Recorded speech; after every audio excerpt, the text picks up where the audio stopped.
En los tiempos finales, veremos muchas señales y prodigios en la tierra. El versículo 4 del capítulo 24 de Mateo menciona que vendrán falsos cristos y falsos profetas que mostrarán grandes señales y prodigios para engañar, si fuera posible, incluso a los elegidos. Otra traducción de la Biblia describe de manera más vívida este escenario y advierte que si alguien te intenta convencer diciendo, aquí está el Mesías o allá está, no te dejes engañar. Aparecerán por todas partes falsos mesías y predicadores mentirosos con impresionantes credenciales y actuaciones cautivadoras que engañarán incluso a aquellos que deberían saber más.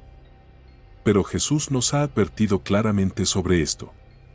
Recalca que habrá muchos, y lo menciona en plural, falsos cristos y falsos profetas.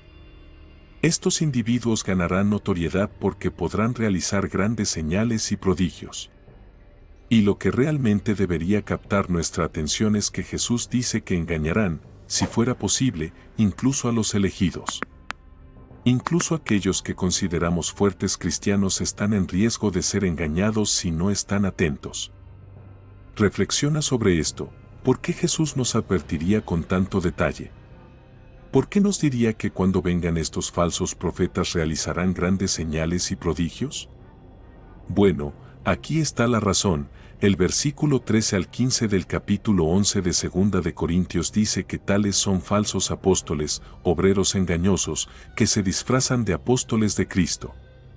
Y no es de extrañar, porque incluso Satanás se disfraza de ángel de luz. Por lo tanto, no es algo extraordinario que sus ministros también se disfracen como ministros de justicia, cuyo fin será según sus obras. Satanás puede transformarse en un ángel de luz para engañar y confundir. Esto significa que Satanás aparecerá con algo que parece bueno, pero que en realidad te aleja de Dios.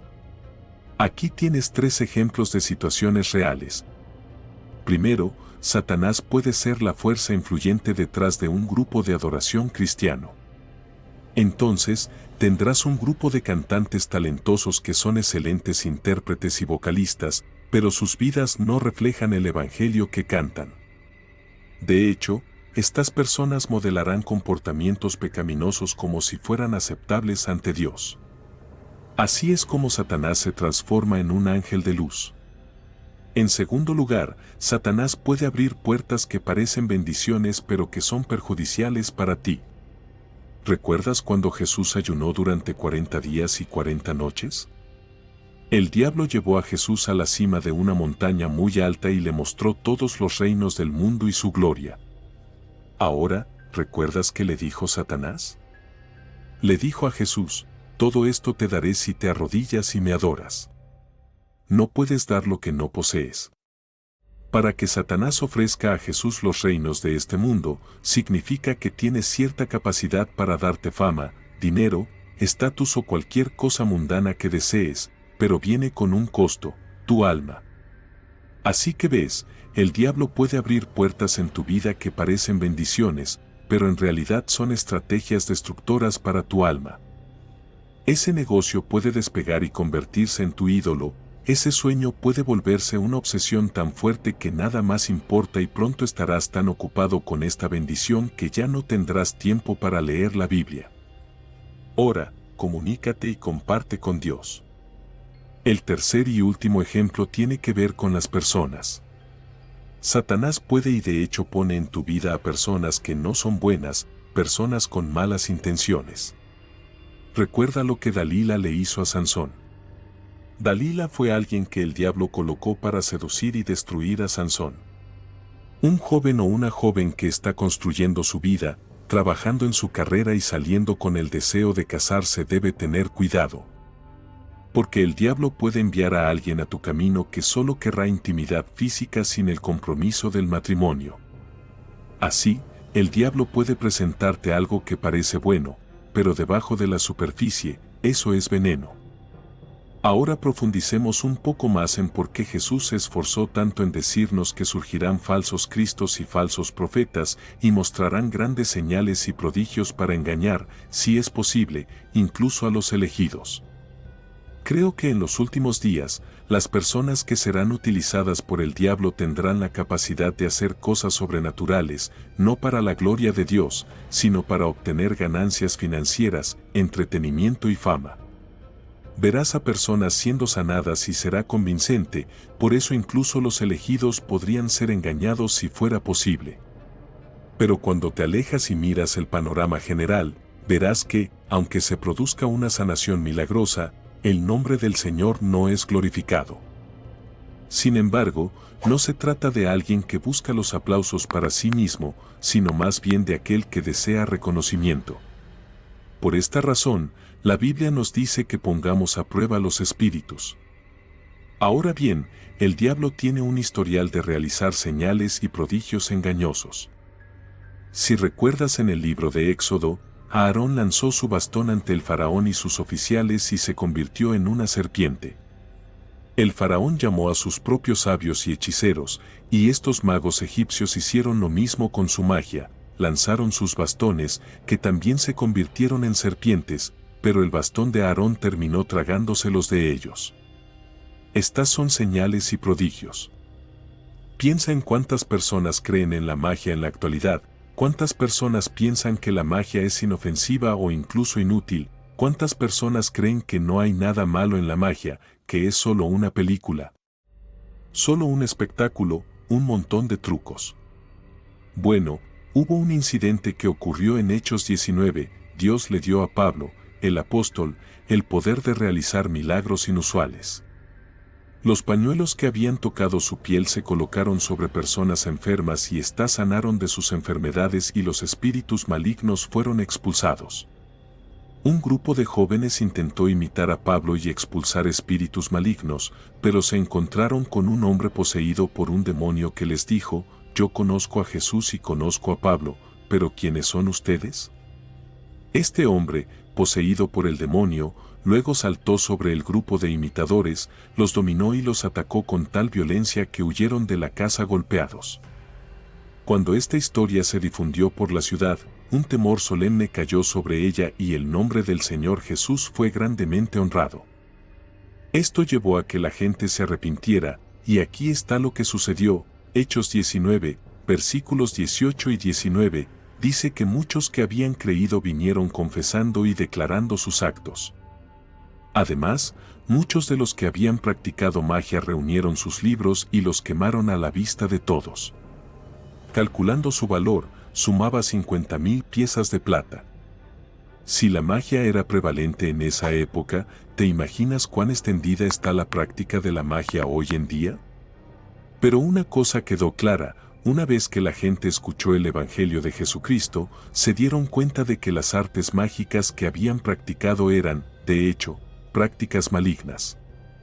Entonces, ¿cuántos de nosotros aceptamos el uso de la magia? ¿Cuántos toleramos la práctica de la magia en la sociedad hoy en día? Hay muchas cosas que la gente acepta ampliamente en la sociedad actual sin entender realmente la fuerza espiritual, el motivo y la intención detrás de ellas. En Hechos, capítulo 8, se nos cuenta otra historia. Había un hombre llamado Simón que había practicado magia en la ciudad y había asombrado a la gente de Samaria, afirmando que él era alguien grande. Este hombre se convirtió en el centro de atención y todos, desde el más humilde hasta el más importante, decían que este hombre tenía el poder de Dios, que se llamaba grande. Y le prestaban atención porque durante mucho tiempo los había asombrado con su magia. La Biblia es clara en que él practicó magia y era un incrédulo, pero cuando escucharon a un verdadero hombre de Dios predicar, todo cambió. Mientras Felipe predicaba las buenas nuevas sobre el reino de Dios y el nombre de Jesucristo, la gente de esa ciudad fue bautizada, tanto hombres como mujeres. Incluso Simón mismo creyó y, después de ser bautizado, continuó con Felipe y al ver señales y grandes milagros realizados, quedó asombrado.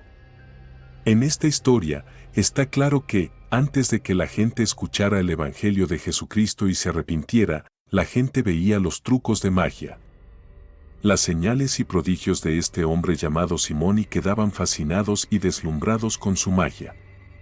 Pero, por todos sus trucos y toda su magia, no se predicaba a Jesús, ni se le daba la gloria y honor.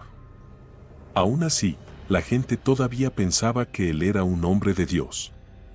¿Ves por qué es tan necesaria la discernimiento?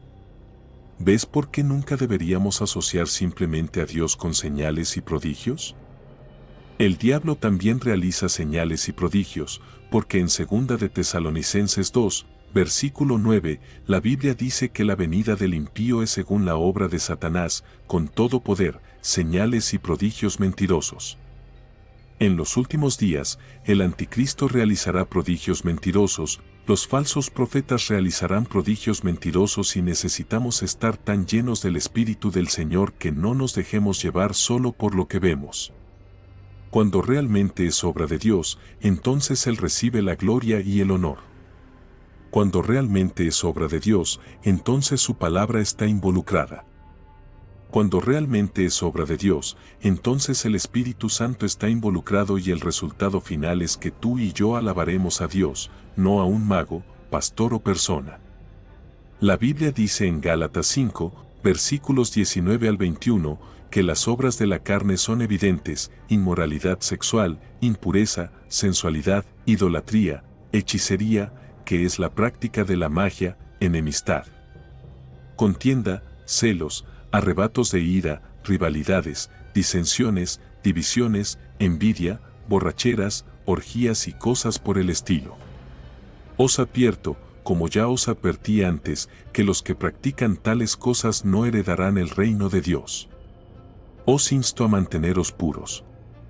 Ahora me gustaría llamar tu atención sobre Colosenses 3, versículos 5 y 6, donde la palabra de Dios dice: por tanto, haced morir lo terrenal en vosotros, inmoralidad sexual, impureza, pasión, deseo maligno y avaricia, que es idolatría. Por estas cosas viene la ira de Dios. ¿Entendiste? En el versículo 6 de Colosenses se dice que por estas cosas viene la ira de Dios. En pocas palabras, deja de pecar.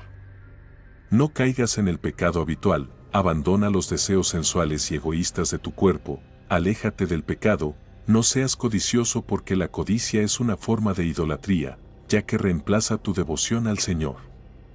El punto aquí es que cuando vives en estos vicios, enciendes la ira de Dios. Estos son actos de desobediencia y aquí va un consejo: la desobediencia tiene un precio alto. Jonás desobedeció a Dios y fue tragado por un gran pez. La esposa de Lot desobedeció a Dios y se convirtió en una estatua de sal. Los hijos de Israel desobedecieron a Dios y terminaron vagando por el desierto durante 40 años. Cuando eliges actuar con desobediencia, enciendes la ira de Dios, así que piensa 2 veces antes de actuar, piensa 2 veces antes de rechazar la instrucción del Señor. Proverbios 6, versículos 16 a 19 dice que hay 6 cosas que el Señor odia, de hecho, 7 le son repulsivas: una mirada altiva, la actitud que hace que uno se sobrevalore y menosprecie a los demás, una lengua mentirosa y manos que derraman sangre inocente, un corazón que crea planes malvados, pies que corren rápidamente hacia el mal, un falso testigo que exhala mentiras, incluso verdades a medias, y uno que propaga discordia, rumores entre hermanos. Así que analicemos esto, sin ningún orden en particular. Dios odia un corazón que crea planes malvados, un corazón que siempre está tramando, ideando y planeando el mal.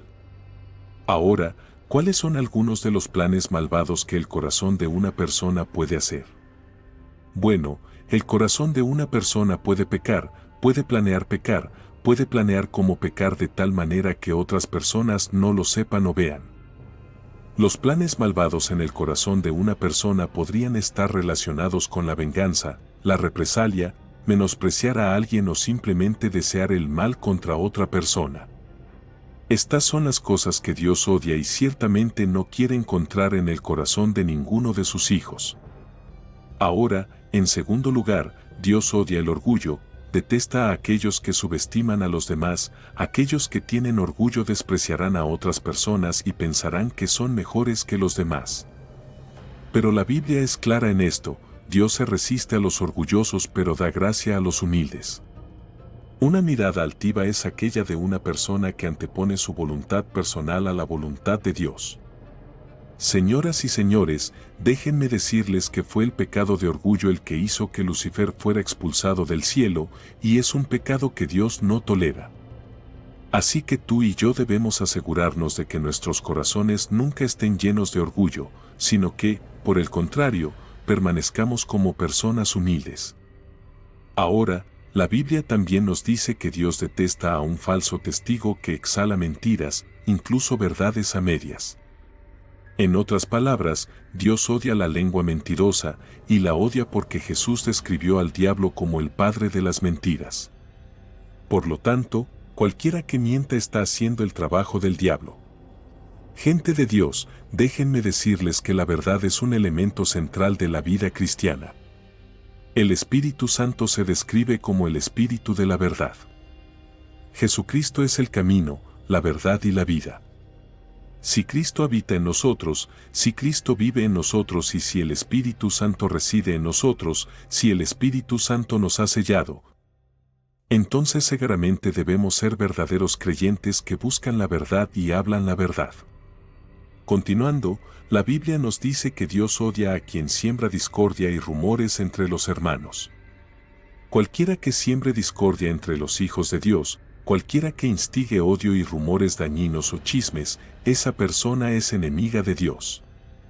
En general, quiero decirles hoy que presten atención a estas advertencias, presten atención a estos consejos. Necesitamos ser más como Cristo cada día, ser humildes, tener una actitud que busca servir en lugar de ser servido, buscar exaltar el nombre de Jesucristo y no el propio, ser amorosos con todos. De cualquier color o estatus social, amar a los demás con el amor de Cristo, tener compasión por los demás, como Cristo, y ministrar a las personas con nuestras acciones.